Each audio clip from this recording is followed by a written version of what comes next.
ڈرے ہوئے ہوتے ہیں ہم ایکسٹرنل کولیسٹرول سے, اس کی کنٹریبیوشن بہت زیادہ نہیں ہوتی. یہ باڈی میں انٹرنل پرابلم ہے جن کا ہائی کولیسٹرول ہوتا ہے. ڈیفینیٹلی دوائیاں چاہیے.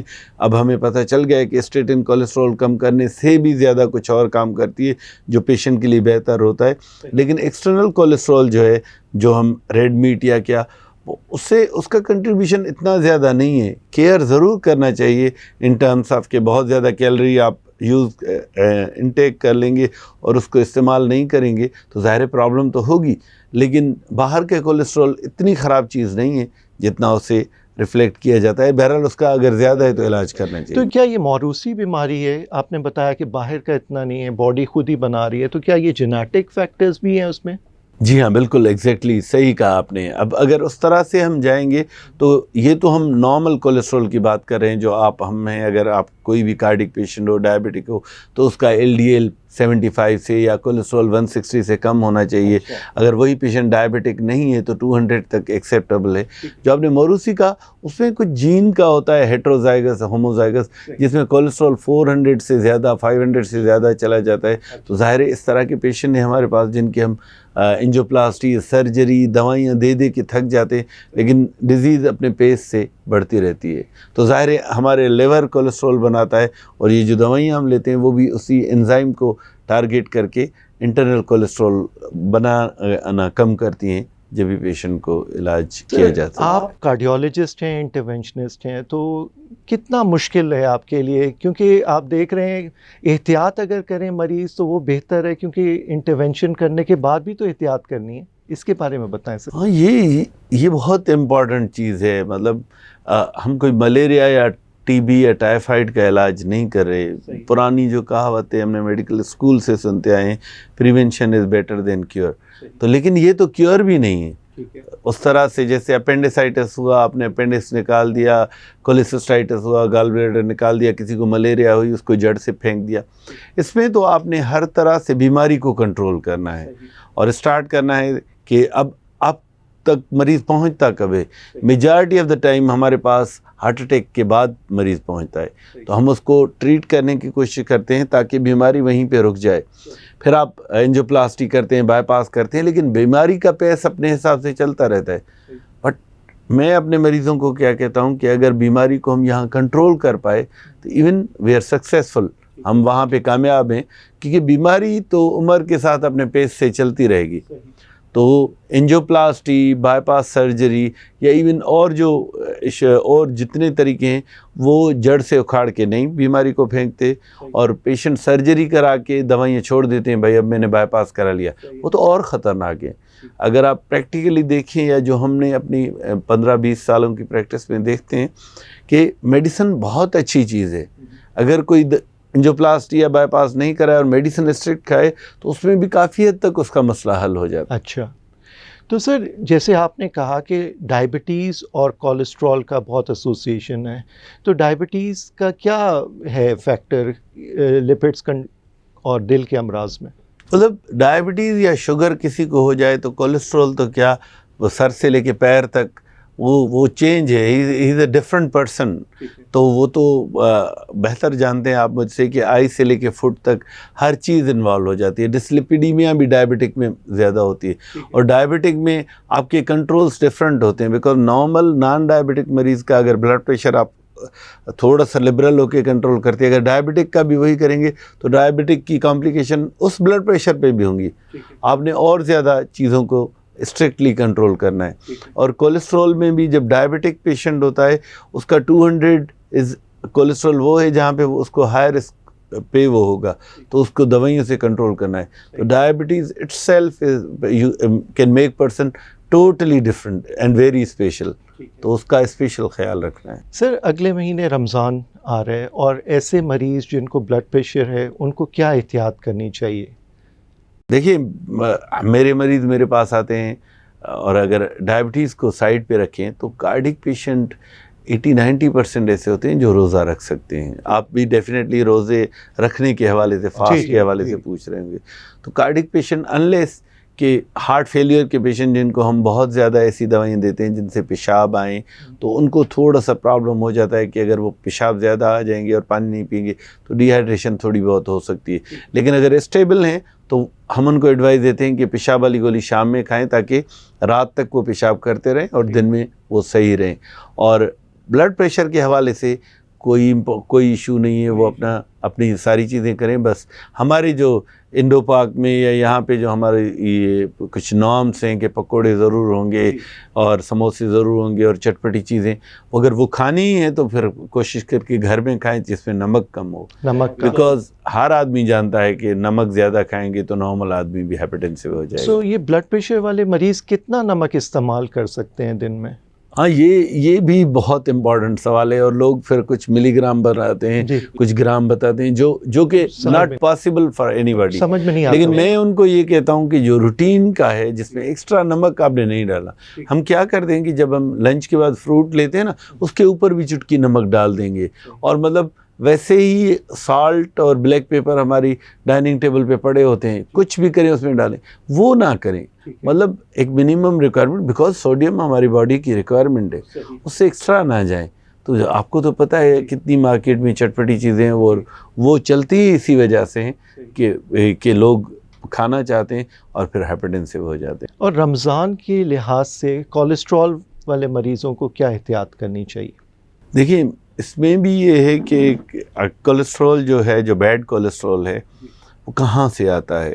تو اگر ایک اسٹریٹ فارورڈ چیز کی جائے تو جو بھی آپ کے ڈیریویٹیوز ہیں from animal fat, like red meat آ گیا, اس میں سے جو چربی آتی ہے, آپ کا کریم اینڈ ڈیری پروڈکٹس کیونکہ ملک اینیمل سے آتا ہے, آپ کا ایگ کا جو ہے نا egg yellow of the egg, اور اس طرح کی چیزوں میں بہت زیادہ ہے. اور ڈیری پروڈکٹ میں ویجیٹیبل آئل میں جو چیزیں بنتی ہیں وہ قطعی پرابلم نہیں ہے, انلیس کہ آپ کو اس کو ری ہیٹ نہ کریں, اس کے اپنے پرابلمس ہیں.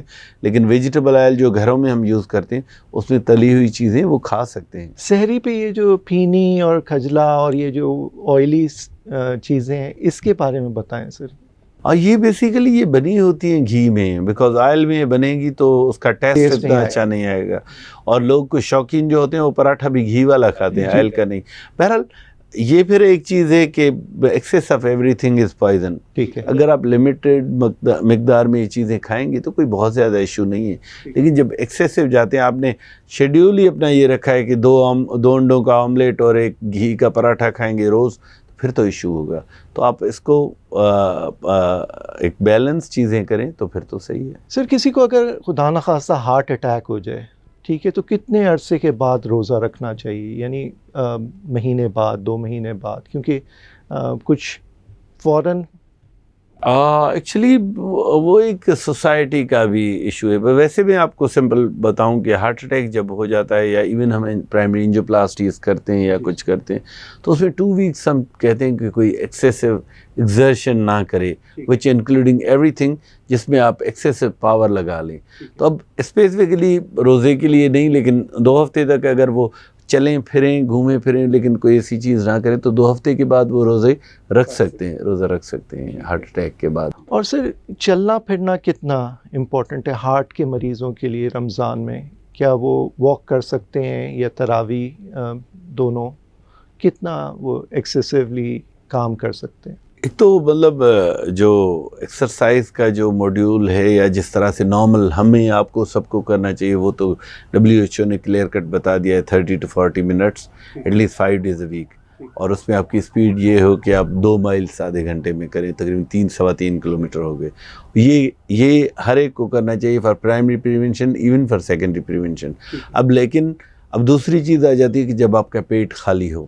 اب ظاہر رمضان میں آپ ایگزرٹ کریں گے تو پھر آپ کو روزہ تکلیف دے گا, تو بہتر ہے کہ آپ جب افطاری کریں یا ڈنر کر لیں, اس سے تھوڑی دیر بعد جب 2-3 گھنٹے گزر جائیں تو آپ واک کریں. اور لکیلی ہمارے پاس جو تراویح ہے وہ ایک ایگزرشن کی فارم ہے, اس میں آپ ایکسرسائز ایک ہو جاتی ہے, تو وہ تو بہت ضروری ہے, ہم نماز پڑھتے ہیں. باقی اسپیسیفکلی وہی آپ نے ایکسرسائز واک وغیرہ کرنی ہے جو پری رمضان ایرا میں کرتے ہیں. سر, آپ نے اسموکنگ کی بات کی. رمضان ایک ایسا مہینہ ہے جس میں اسموکنگ چھوڑی جا سکتی ہے, اس بارے میں بتائیں تھوڑا. اب اگر آپ اسموکنگ کوئٹ، ہاں اسموکنگ کوئٹ پروگرامز ہوتے ہیں باقاعدہ، اس پہ اگر آپ وہ پڑھیں نا تو سب سے پہلے یہ ہوتا ہے کہ آدمی آپ جو ہے نا ڈیٹ فکس کریں. مطلب اگر مجھے اسموکنگ بھی چھوڑنی ہے تو میں کہوں گا 1 رمضان سے چھوڑوں گا، سے فار ایگزامپل اس طرح سے. یا فرض کرے آپ کہتے ہیں 1 جنوری سے میں اسموکنگ ترک کر دوں گا، تو سب سے پہلا کام تو آپ نے پہلے سے ڈیٹ ڈیسائیڈ کرنی. اور خوش قسمت ہیں ہم لوگ کہ اس طرح کے آتے ہیں کہ ہم اپنے مذہب سے تھوڑا قریب ہو جاتے ہیں، اور اسموکنگ بھی تو ایک ڈینجرس چیز ہے تو اس سے ہم چھڑا سکتے ہیں. جیسے باقی ریزولیوشن کر کے رمضان میں بہت اچھے کام کرتے ہیں. مطلب آپ دیکھتے ہیں شہروں میں وہی لوگ جو اپنے دنیا داری میں ہوتے ہیں وہ 1 مہینہ چھوڑ کے دینی کاموں میں لگ جاتے ہیں، لوگوں کی مدد کرتے ہیں. ہم اپنے سوسائٹی میں دیکھتے ہیں. تو یہ ایسا وقت ہے جس میں آپ اپنے آپ پہ رحم کر کے اسموکنگ چھوڑ سکتے ہیں. صحیح، بس ارادے کی ضرورت ہے. ارادے کی ضرورت ہے، جی بالکل.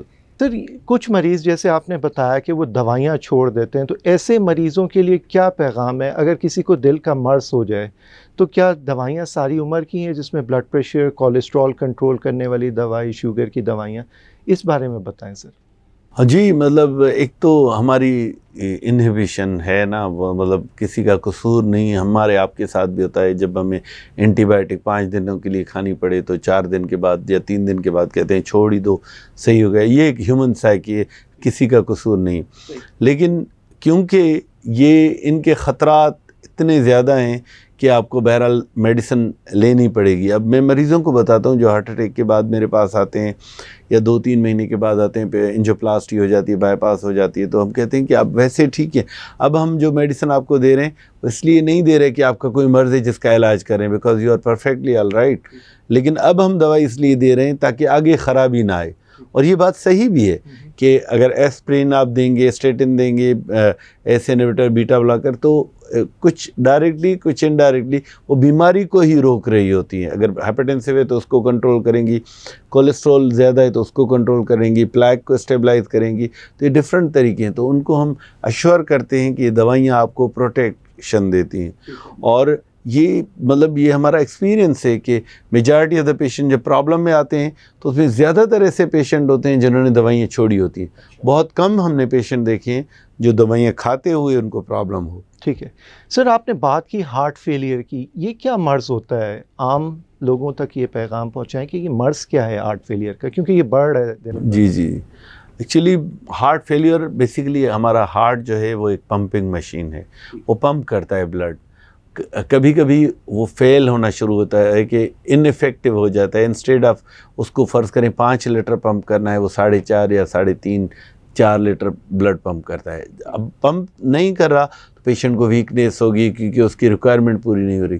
لیکن اس سے زیادہ چیزیں یہ ہو جاتی ہیں کہ بیک پریشر بڑھتا ہے کہ آپ کا اماؤنٹ بھی پیچھے ہارٹ جو لیفٹ وینٹریکل پمپ کرتا ہے وہ سپلائی لیتا ہے لنگ سے. اگر وہاں سے پش نہیں کرے گا تو وہ لنگ ویٹ ہو جاتے ہیں اور مریض کو سانس پھولنا شروع ہو جاتا ہے. یہ کیوں ہو رہا ہے؟ اس لیے ہو رہا ہے کہ ہمارے ہارٹ اٹیک کی ٹریٹمنٹ بہت زیادہ اچھی ہو گئی ہے. پیشنٹ کی زندگیوں میں بچ جاتی ہیں.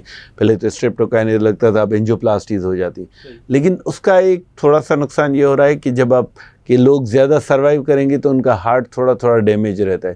تو اس کی بہت اچھے ٹریٹمنٹ کی ہمیں ضرورت ہے. جو کچھ تو آ بھی گیا ہے، بہت اچھی دوائیاں آ گئی ہیں، لیکن ہارٹ فیلئر کو پھر لانگ ٹرم زیادہ کیئر کی ضرورت ہوتی ہے. سر کچھ مریضوں کا سانس پھولتا ہے، وہ کہتے ہیں مجھے گیس ہو رہی ہے، سینے پہ بوجھ ہے. تو ایسے مریضوں کو کیا کرنا چاہیے؟ بیکاز گیس اور سینے کا بوجھ یہ کیا ایک ہی چیز ہے یا مختلف چیزیں ہوتی ہیں؟ دیکھیں جب ہمیں کوئی آ کے بتاتا ہے کہ میرے ساتھ یہ تکلیف ہے، وہ تو پیشنٹ اپنی تکلیف بتائے گا. جو آپ نے کہا ان کے دباؤ ہے، گیس ہے، ڈکاریں آ رہی ہیں، تو یہ کسی بھی بیماری کی علامت ہو سکتی ہے. لیکن گیسز زیادہ تر GIT ڈسٹربنس کے لیے ہوتی ہیں. اور دوسرا یہ ہے کہ جو ہارٹ کا پرابلم بھی ہم بینگ اے کارڈیالوجسٹ ہم فوراً مریض کے نام بھائی اس کو ٹپیکل پین ہے، وہ ہمیں ریزیڈنٹ بتاتا ہے ایسا ٹپیکل پین ہے اس کا. بٹ دیٹ ڈزنٹ مین کہ a typical pain non cardiac ہے. ٹپیکل ہے کہ وہ جو ہم کہتے ہیں کرشنگ پین، سینے میں دباؤ ہو جاتا ہے، لیکن اے ٹپیکل پین کے ساتھ بھی پریزنٹ کر سکتا ہے. تو یہ بازوؤں میں جاتا ہے کیا دل جی کا جی مرض؟ جی ٹپیکل جو چیسٹ پین ہے اس کی ڈیفینیشن یہی ہے کہ centre of the chest who, radiate کرے پورے چیسٹ میں اور بازوؤں میں اور جھبڑوں میں. یہ اگر کسی کو ہے اور اس کے علاوہ بھلے اس کی سی جی نارمل بھی ہو تو 9/10 جو ہے نا یہ کارڈک پیشنٹ ہوتے ہیں عموماً. کچھ لوگ چلنے پھرنے میں سانس پھولتا ہے ان کا، تو ایسے لوگوں کو کیا کرنا چاہیے؟ اب یہ بھی بہت ہی سبجیکٹیو چیز ہے. مطلب میں سال میں اتنا چلتا ہوں کہ نکل کے گاڑی پہ جاتا ہوں، واش روم جاتا ہوں، اس سے مجھے اگر ایک دن آپ نے 200 میٹر چلائے نا میری سانس پھول جائے گی. یہ ٹوٹلی اسٹیمنا کا مسئلہ ہے. مطلب it has nothing to do with any disease. اور اگر کوئی کارڈک پیشنٹ ہے اس کو سانس پھول سکتا ہے. اس کے علاوہ لنگس کے ایشوز ہیں، اسموکنگ، COPD اس کی وجہ سے، خون کی کمی ہے پھر سانس ہو جاتا ہے. سر ہم دل کے معاملات سے بڑا ڈرتے ہیں.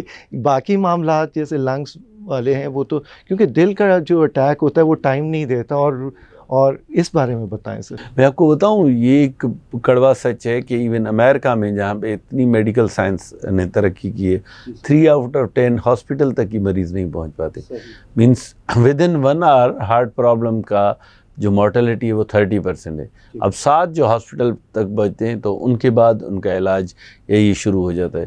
تو یہ بات آپ کی بالکل صحیح ہے کہ سڈن کارڈک ڈیتھ جو ہے وہ ایک ڈائلیما ہے، ایک چیلنج ہے ہم سب کے لیے. باقی اگر کوئی آدمی ہے وہ 40 یا 45 سے اوپر ہے، ڈائبیٹک ہے، کوئی رسک فیکٹر ہے، اسموکنگ ہے، کوئی پرابلم ہوتی ہے تو میری ایڈوائز یہ ہوگی کہ وہ ضرور جائے اپنے کارڈیالوجسٹ کے پاس یا کم سے کم اپنے فزیشین کے پاس کہ اپنا ECG وغیرہ کرا لے تو وہ تشخیص کرانا لازمی ہے. اور اسی بات کو مد نظر رکھتے ہوئے ہمارے جو ہاسپٹل ہے اس نے چیسٹ پین یونٹس بنائے ہوئے ہیں ڈفرینٹ ایریاز میں تاکہ وہاں پہ وہ پیشنٹ فلٹر ہو جائیں. آپ کی نالج میں ہوگا. ڈاکٹر جاوید آخر میں ہمارے سامعین تک کوئی میسیج دیں تاکہ وہ دل کے امراض سے بچ سکیں اور رمضان میں وہ مریض جن کو بلڈ پریشر، زیادہ کولیسٹرول، شوگر ہے وہ اپنے کولیسٹرول کو کس طرح کنٹرول میں رکھیں. جی بہت شکریہ مجھے پلیٹ فارم آپ نے دیا. تو بہت ضروری ہے کہ ہم اپنی بیماری کو تھوڑا سیریس لیں. اتنا ضرور لیں کہ جو ڈاکٹر نے ہمیں تجاویز دی ہیں ان کو ہم بالکل ان کو فالو کریں، اسٹرکٹ فالو کریں. اور ہمارے لیے ایک بڑی نعمت ہے رمضان، ہر سال 1 مہینے کے لیے آتا ہے جس میں ہم باقی چیزوں کے ساتھ اپنی صحت کا بھی خیال رکھ سکتے ہیں. ایک بونس ہے کس طرح کم کھا کے اپنے اللہ کے قریب جا کے ان کو دعاؤں میں یاد کر کے اور اپنے کھانے کو بیلنس کر کے یہ چیزیں کر سکتے ہیں. کسی بھی طرح سے اگر بہت ہی زیادہ پرابلم نہیں ہے، ہارٹ پرابلم، تو ہم رمضان کا روزہ رکھ سکتے ہیں. اور دوائیاں ہماری جو ہوتی ہیں وہ عموماً دن میں 1 مرتبہ لینی ہوتی ہے یا میگزیمم 2 مرتبہ، تو وہ کوئی ایشو نہیں ہے. اور ہمیں رمضان کا جو ہے وہ ویلکم کرنا چاہیے. اور باقی چیزوں کے ساتھ ہمیں اپنے ہارٹ کا بھی خیال رکھنا چاہیے. اب میں دوبارہ کہوں گا بیلنس ڈائٹ، واک، اور ظاہر میجارٹی ایسی لوگ ہیں جو پہلے سے بیمار ہیں وہ دوائیوں کا متواتر استعمال کر کے اپنے آپ کو اس مہلک مرض سے یا تو بچا سکتے ہیں یا کنٹرول کر سکتے ہیں اور زندگی نارمل گزار سکتے ہیں. شکریہ سر، بہت بہت شکریہ آپ کا اس پروگرام میں آنے کا. جی بڑی مہربانی. ناظرین، جیسے ڈاکٹر جاوید سیال نے بتایا کہ رمضان میں اپنی دوائیوں کا خیال رکھیں، خوراک کا خیال رکھیں، اسموکنگ سے پرہیز کریں اور آپ نارملی رمضان کے روزوں کو انجوائے کر سکتے ہیں. نیکسٹ پروگرام تک کے لیے اللہ حافظ.